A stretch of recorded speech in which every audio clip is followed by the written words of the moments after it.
Assalamu alaikum wa rahmatullahi wa barakatuh. Alaikum salam wa rahmatullahi wa barakatuh. Sheikh, the question was what to do if a young sister, 14 years old, interested in becoming a nurse or doctor, she goes to school and wants to skip a year and take more advanced biology. Now, when I check the curriculum and how is it structured, it talks about human reproductive system, meiosis, mitosis, and has some, illustrations that even an adult wants to avoid. So, what should we do in this case? Where do you live? In the West. So in the West, this exposure to such scientific and even other material that may be rated R or even rated X is inevitable. This is the price people pay when they go to such countries looking for a better standard of life.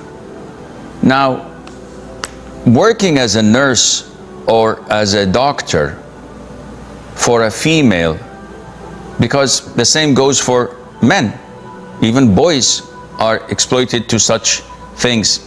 However, females are more sensitive in the sense that they have to abide by the hijab, they have to avoid free mixing, they have to protect their chastity a notch more than boys and men. So working as a doctor or a nurse for a female is an issue of dispute.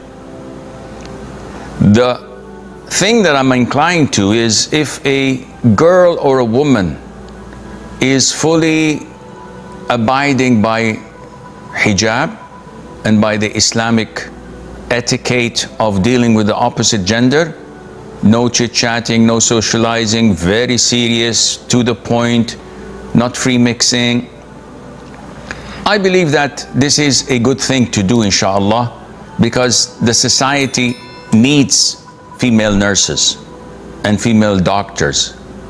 However, if this would mean that a particular individual, in order to fill this gap in the society, would compromise her own religious practice, I would say no, this becomes haram.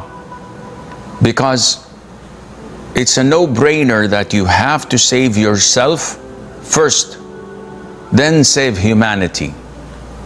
If I'm going to save humanity and end up in hell, the hell with humanity. Who cares about them? I want to save my own neck. So it is not at all permissible for a woman to say, I'd like to serve the community, the people who needs me. And in order to do this, I have to take off my hijab. I have to show my chest, my neck, my arms. When I wash for scrubs and the likes, I have to take off my abaya whenever there's a surgery or the likes. So no, if this is the case, with all due respect, let the patient die. Let kafirs do the job. You save yourself and go to Jannah, not jeopardize your own iman and your own religious practice for others.